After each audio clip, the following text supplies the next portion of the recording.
గత 2 నెలలుగా పెండింగ్లో ఉన్న తమ జీతాలను వెంటనే విడుదల చేయాలని డిమాండ్ చేస్తూ ఆశా వర్కర్లు ఆదిలాబాద్ జిల్లా కలెక్టర్ కార్యాలయం ముందు సిఐటియు ఆధ్వర్యంలో ధర్నా నిర్వహించారు. కలెక్టర్ కార్యాలయం ముందు నినాదాలతో హోరెత్తించారు. ఈ ధర్నాలో పెద్ద సంఖ్యలో ఆశా వర్కర్లు పాల్గొన్నారు. ఈ సందర్భంగా సిఐటియు జిల్లా అధ్యక్షులు బొజ్జ ఆశన్న మాట్లాడుతూ రాష్ట్రంలో నూతన కాంగ్రెస్ ప్రభుత్వం ఏర్పడిన తర్వాత ఆశా వర్కర్లు తమ జీవితాలు బాగుపడతాయని, సకాలంలో వేతనాలు అందుతాయని ఆశపడ్డారని వివరించారు.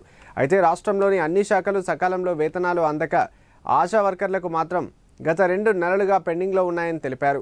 2 నెలలుగా బకాయి ఉన్న జీతాలను వెంటనే విడుదల చేసి తమను ఆదుకోవాలని ప్రభుత్వాన్ని డిమాండ్ చేస్తున్నట్లు తెలిపారు.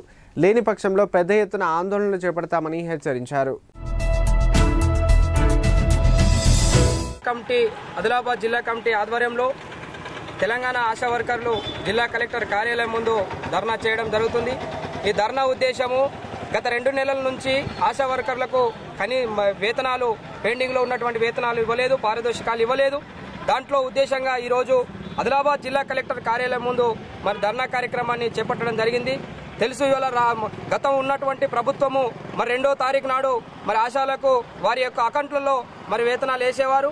ఈ రాష్ట్ర ప్రభుత్వము అధికారంలోకి వచ్చిన తర్వాత 2 నెలలు అవుతుంది, కానీ ఇప్పటి వరకు ఆశాలకు వేతనాలు వేయలేదు.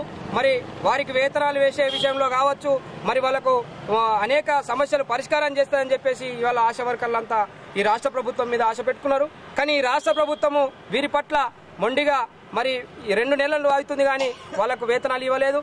ఏదైతే ప్రజాపాలనలో ఆశా వర్కర్ని అనేక సందర్భాలలో, అనేక గ్రామాలలో, పట్టణ కేంద్రాలలో వీరిని దరఖాస్తుల స్వీకరణ చేసే విషయంలో వీళ్ళని వాడుకోవడం జరిగింది. అనేక పనులు స్కూటర్ డబ్బాలు కావచ్చు, అనేక పనులను ఇవాళ చేయించి పని భారాన్ని పెట్టి ఇవాళ ఇబ్బంది పెట్టినటువంటి పరిస్థితి ఉన్నది. కానీ రాష్ట్ర ప్రభుత్వము ఆశాల పట్ల మొండిగా వ్యవహరిస్తుంది. ఇకనైనా ఆలోచించి ఈ రాష్ట్ర ప్రభుత్వము ఆశాల యొక్క సమస్యలను పరిష్కరించాలని, వారి యొక్క డిమాండ్లను పరిష్కరించాలని చెప్పేసి ఇవాళ రాష్ట్రం అంతటా కూడా ఈ యొక్క ధర్నా కార్యక్రమాన్ని చేస్తున్నాము. రానున్న రోజుల్లో వీరి యొక్క సమస్యలను పరిష్కరించకపోతే పెద్ద ఎత్తున ఆందోళన, పోరాటాలు అదేవిధంగా చేస్తామని చెప్పేసి ఈ సందర్భంగా ఈ రాష్ట్ర ప్రభుత్వానికి డిమాండ్ చేస్తున్నాము.